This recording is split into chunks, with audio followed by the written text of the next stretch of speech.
Tervetuloa Kahnun tilan 4. Follow Farmer-jaksoon. Tällä kertaa käydään läpi ruiskutuksia, ruiskutusstrategiaa ja vähän ruiskutusta kuvaillaan ja katsotaan mitä on tapahtunut tähän mennessä.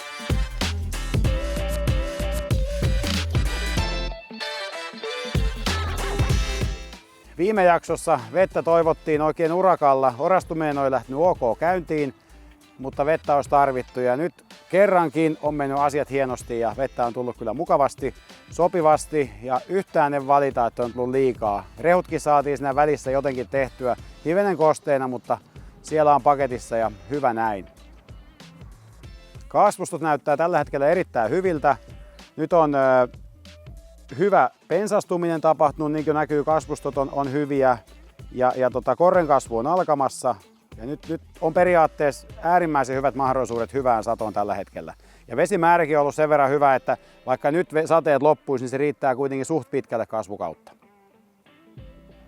Ensimmäisten sateiden jälkeen odoteltiin noin viikko ennen kuin lähdettiin ruiskuttaa ensimmäistä kierrosta, että oltaisiin kaikki rikat saatu itämään ja oletettavasti se onnistui suhteellisen hyvin.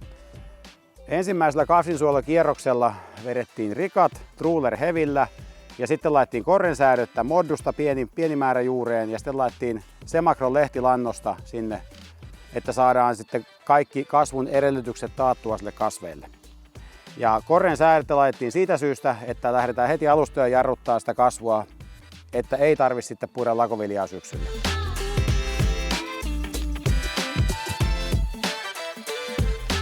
Meillä ruiskuttaminen hoidetaan tämmöisellä Amazonin 3200 hinattavalla ruiskulla, jossa on 30 metrin puomi.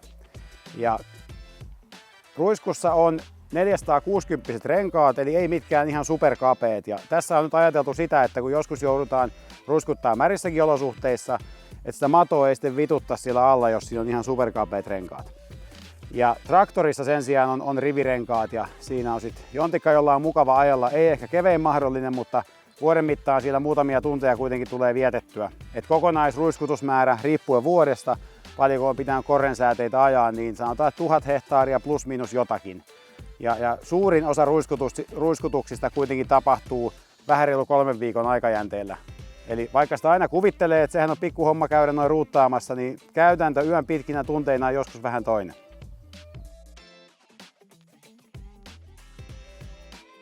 Tässä ruiskussa on automaattinen GPS-vitsi, eli täältä näkee, se maalaa ruiskutut alueet ja sen jälkeen kun mennään ruiskutetulle, niin se katkaisee automaattisesti sitten ruiskutuksen. Lisäksi tässä on vielä distance controlli, eli laitetaan automaatti päälle ja se säätää sitten automaattisesti puomiston korkeutta, että se pysyy halutussa asemassa.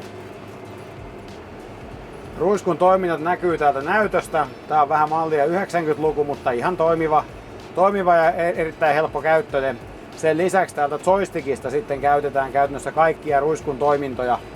Ja on erittäin kätevä ja nämä rupeaa jo aika hyvin olemaan niin sanotusti takaraivossa nämä. Et mikä mistäkin löytyy, ei tarvitse enää kaivella ohjekirjaa tai haroa yön pimeinä tunteina päätä, että mitenkään sitä nyt ei ollutkaan.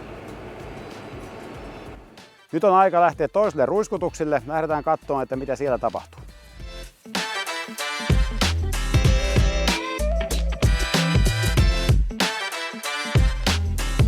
Tultiin katsomaan näitä ensimmäisiä kylvöksiä ja katsotaan löytyykö tautia. No, vielä ei löydy. Nyt näyttäisi siltä, että se kintopeittaus on yllättävän pitkälle kantanut tautien suhteen, vaikka nyt tautipaine viimeisen 2 viikkoa sateiden takia on kyllä ollut aika kova.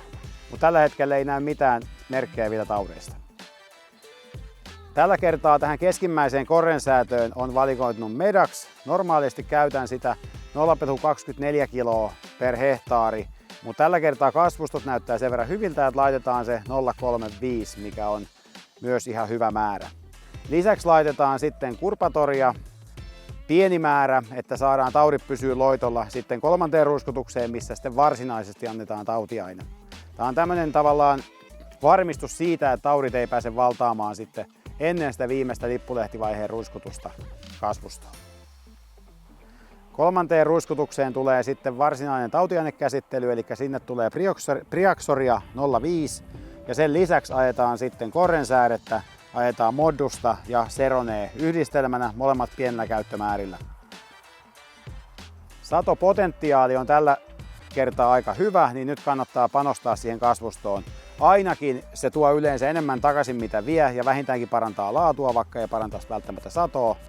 Ja nyt nämä korrensäädekäsittelyt on äärimmäisen tärkeitä tämmöiseen hyvään kasvukauteen, koska nyt jos koskaan on hyvä potentiaali, että ne menee lakoon. Ja lakoviljan puiminen näillä pinta-aloilla on kyllä aika epäkiitollista hommaa, eli mieluummin ruiskuttelee muutaman yön enemmän ja syksyllä toivottavasti saa puida pystyviljaa kuin se, että jättää kaikki herra haltuun ja pui sitten suosilla lakoviljaa syksyllä. Nyt on reseptit käyty läpitte, kasvustot näyttää hyvältä, mutta sitten syksyllä nähdään, että puidaanko näistä hyviä satoja vai tuleeko jotain katastrofeja tähän väliin vielä.